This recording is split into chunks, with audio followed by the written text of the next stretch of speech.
I mentioned disability. This is also important. And this is something, again, from US government data.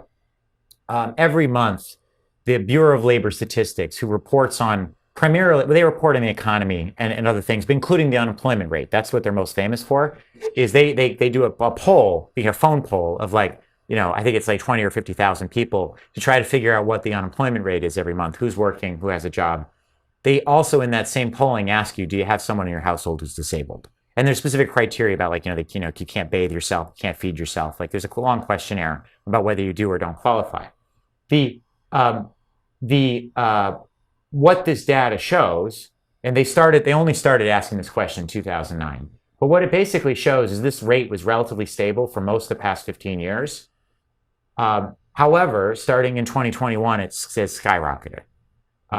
This is a pretty stable data series. It came down a little bit during COVID.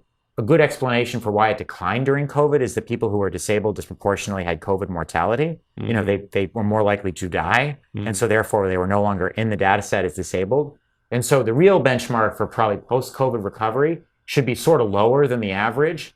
But if you just look at the average and then you compare the average of like, say, the 5 years before to like where we are today, which is at record levels, you're talking about a couple of million people who are disabled.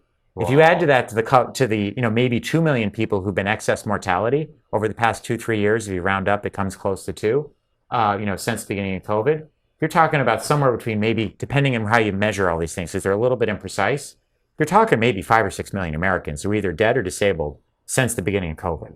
And that's not to say we know for sure what caused all of that, whether it's COVID or something else or secondary factors or lockdowns or, suicide or fentanyl. There's a lot of different contributing things. Traditional bad health, that's, at its core, a big part of everything that happens.